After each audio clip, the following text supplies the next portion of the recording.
Yun, ready na sila for flying. Loft flying, 2 hours. Na. Ready na sila.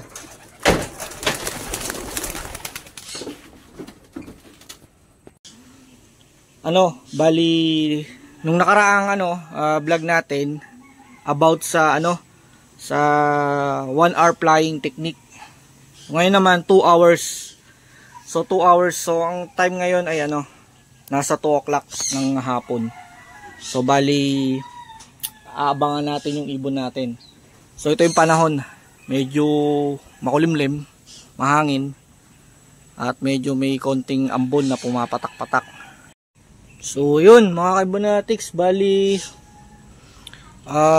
nakaka 1 hour na flying na yung ating mga mga warriors na pang south natin. Bali pinakawalan ko nga sila kanina mga alas 2. Yung time natin ngayon ay nasa 3 o'clock na. So ayun mga kaibonatics, mula 2 o'clock ngayon 3:34 na. Bali ito, lumilipad pa rin yung ating mga warriors. Ayan, lumilipad pa rin sila. Kaya naman, pagka ganito, alam ko na yan. Parang may na sila, nagpapahiwatig na gusto na nilang bumaba. Parang ganon. So wala pa sila sa bali nakaka-1 kalahating oras pa lang sila. So yan na yung yung mga ibon natin. So bali ang target natin ngayon ay 2 hours talaga. 2 hours. Kaya naman nandito na tayo sa bubong. Para paratingin natin ng 2 hours yung kanilang paglipad. Ayan, bibilis. Bibilis. Ayan. Ayan sila. Yan ang ikutan nila. Kaya naman ito, meron tayo ritong pambugaw. Kala mo nasa palengke lang eh. Meron tayong pambugaw. Yan, alam nila pag nakataas ito, talagang hindi sila makakababa. Kaya naman ikot lang sila ng ikot. Maya maya 4 o'clock. 4 o'clock ibababa ko na tong tong pambugaw na to. Yan. So nung una, paano ko nga ba to nakuha itong ganitong 2 hour flying. So nung umpisa na inaano ko sila, tinitraining ko sila. Umpisa, yun nga, muna 10 minutes. So habang tumatagal, ginawa kong 20 minutes, 30 minutes hanggang umabot ng 1 hour. So ayan, nandito na sila after 2 hours ng paglipad. So talagang tignan natin mga kaibonatics na tatawagin natin sila.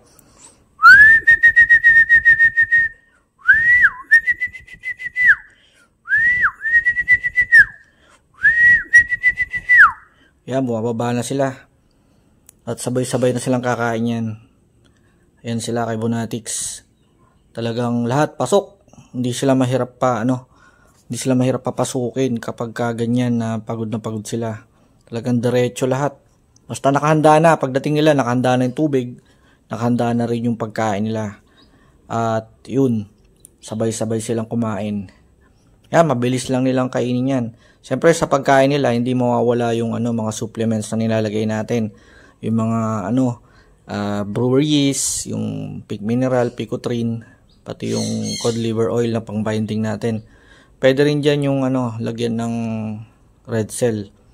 At hindi nawawala yung kanilang grits stones, tsaka yung tubig nila ay merong molasses. So yan ang natin, ginagawa natin para tumagal sila sa liparan. Syempre sa ganung tagal na liparan, dapat healthy yung ibon, wala silang sakit na nararamdaman sa katawan para tuloy-tuloy yung paglipad nila at hindi sila dumadapo kaagad.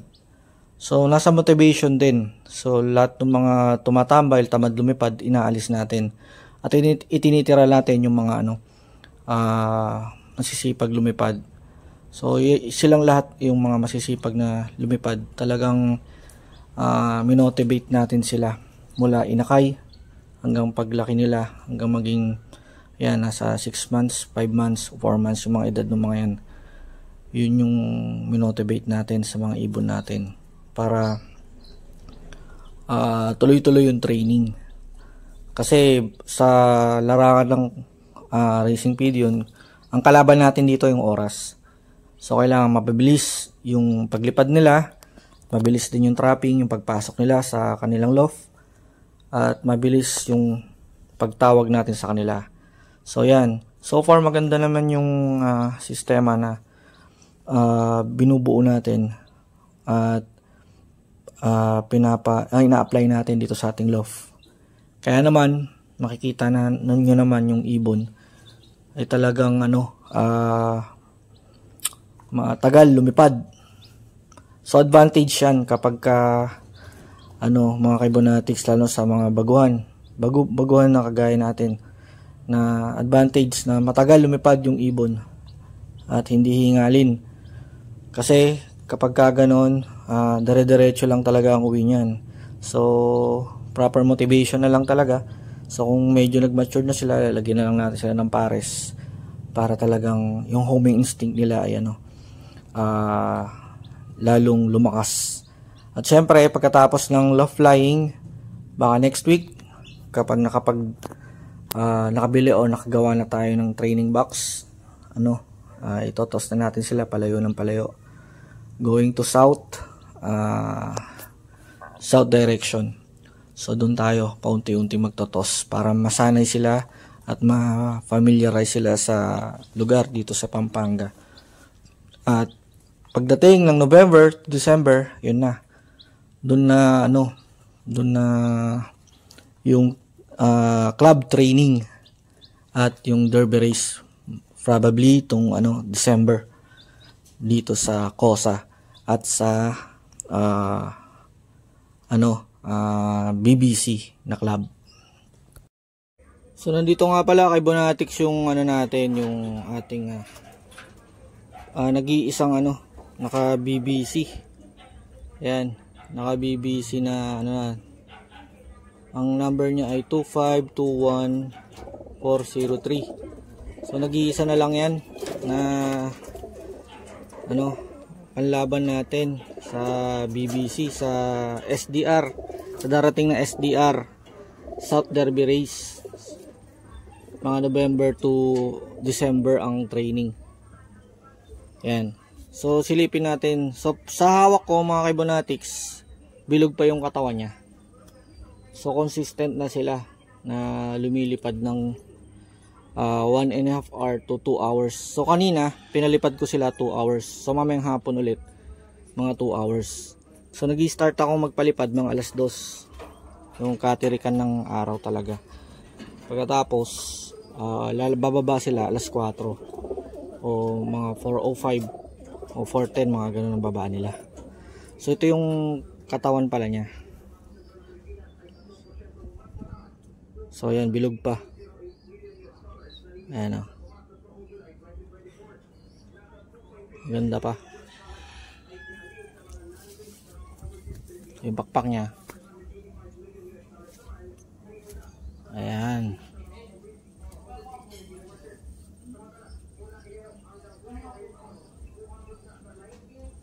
Ayan pakpak niya. Ito yung mata niya.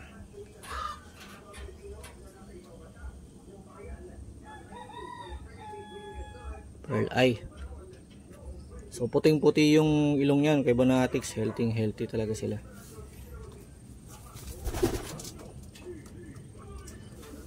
So ito naman yung ating COSA band na panlaban. So kompleto pa sila,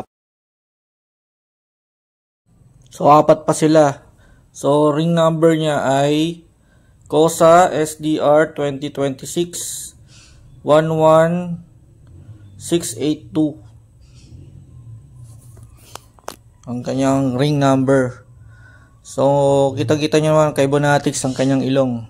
So tingnan naman natin yung mata niya. Ang ganda ng mata niya, oh. Hindi ko alam anong tawag yan. So tingnan naman natin yung katawan niya kay Bonatics. Itong ating panlaban ng COSA sa COSA. So makikita ninyo na bilog pa talaga yung kanyang katawan. Ayan, oh. Apple body pa. So, yan yung produkto ng ating training na 2 hours sa umaga, 2 hours sa hapon na pinapalipad. So, talagang ang gagaling. Talagang na-absorb nila talaga yung nutrients na binibigay nating pagkain sa kanila. Sa kabila nung 2 hours na exercise nila na paglipad. So talagang effective yung ating ginagawang program sa kanila dito sa ating loft. So tingnan niyo naman yung pakpak ng ating ibon. So ang ganda ng pakpak niya. Medyo malapad. So hindi ako marunong tumingin kung paano ang ganyang mga signs sa pakpak. Basta ang alam ko, yung pinagkulang ko niyan, pang dulo, dumudulo yung lahi nila, yung linyada nila. Silipin naman natin yung iba. So ito pa yung gristle natin, pearl eye naman siya. Ayan, manang-mana siya dun sa kanyang mga foundation bird natin dito. Ayan, mga Louis Juline cross sa Viberman. Ayan siya. So, tingnan natin yung katawan niya. Ayan apple body rin, pinkish yung pitso niya. So, maganda yung katawan ng ibon. At healthy, puting-puti yung ilong. Silipin natin yung pakpak niya. Ayan yung pakpak niya. Yung kaliwang pakpak naman at kanan. Ayan yung kanan. Ayan yung mga panglaban natin. Kosa. Sa Kosa Club. Ring 2026 SDR. So, yun yung ring niya. Kosa 1176765. Gandang ibon. Makinis. Katataas lang maglugon. So, ito naman yung next na panlaban natin. Black checkered. So, naglulugon pa siya. Kasalukuyan siyang naglulugon. So, mas bata ito doon sa kanila. So, Kosa SDR 11764. Kanyang ring number. So, pearl eye din. Ang ibon natin ito. Ayan, napaka-healthy niya. Puting-puti yung kanyang ilong. Ayan. Masipag din siyang lumipad. Talagang tagal, 2 hours. Ito naman yung pakpak niya. Kusang tumutubo pa yung nilaglag nila. Ayan. So, ang galing ng ibon nito. Apple body rin siya kay Bonatics. Ayan Ganda. Bilog na bilog yung katawan. Bilog na magaan. Kaya ang tagal nilang lumipad Talagang effective yung sistema na ginagawa natin yung program sa kanila. So, sumunod naman itong recessive red natin na Jermaine Imbrek. Ang magulang, pearl eye din siya. So, pinaris pa rin natin dun sa ating Louis Chu na Viberman cross, yung Louis Chu na Bantenbrook cross Viberman. Ito yung ring niya, Kosa SDR 2026 11761. Ayan. Ito naman yung pakpak niya. Ganda rin, Malapad. Yung sa kabila, medyo hindi pa kompleto. Ayan. Tinanggalan natin sila ng pandulong pakpak. Ayan. Naglulugon pa siya. Kasalukuyan siya naglulugon. Ang ganda na rin ng ilong niya. Puting-puti. Talagang healthy na ibon. At bilog yung katawan. At matagal din siyang lumipad. Ayan. So, ito naman next, yung ating mga stock bird. So, bali stock bird natin to, blue bar, na Gelgelema, cross Bunbande rin. Bali, acquire natin tong ibon to, inakay pa. Kaya naman, sinasama natin sila sa training. Subukan din natin siya, malay natin. Dito natin makikita pag sinali natin siya sa old bird. Kung dumudulo ba talaga.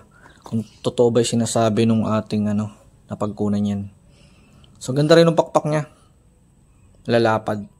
Ito yung ring number niya. PIL 2025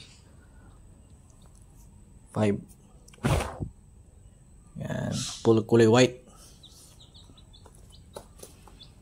Ganda rin yung katawan niya. Bilog na bilog, apple body. At kagaya din ng ating mga ibon, masipag din tong lumipad at consistent. Ang ganda rin ng ilong niya, puting-puti, namumulbos. Ayan. Senyales na napaka-healthy ng ating ibon. Bilog na bilog ang katawan na magaan. So, yan ang ating ibon na acquired. Sana magtagal. Ganda rin ng mata niya. Ayan, oh. Ito naman yung isa pa nating na acquired na ibon. Ayan, ganda rin ng mata.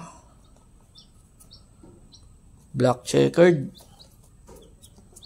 Ganda rin ng pakpak. Malapad. Mahaba. Ayan, oh. Kasalukuyan siya naglulugon. At yung katawan, ayun, apple body rin. Yan, effective na effective. Sulit yung pinapakain natin sa kanila kay Bonatics. Ito yung ring number nyo. Medyo lumalabo ang camera. Ayan, PHA 2025. Ganda nung niya, yung number niya.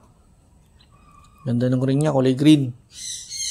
Nabili lang natin dyan sa mga poultry supply. So wala pa kasing ito yung kapatid niya. Yung panglas, ganun din siya. Ang ganda rin ng mata. Ayan, oh. Ganda. Dark brown. Ayan yung ring niya. PHA 2025 din, kulay green. So nabili lang natin yung sa poultry supply. Wala pa kasi tayong mabiling pang north na ring. Hindi pa nilalabas ng mga club coordinator sa BBC at COSA. Ayan, ganda rin ang pakpak niya. Ito yung mabilis din itong lumipad.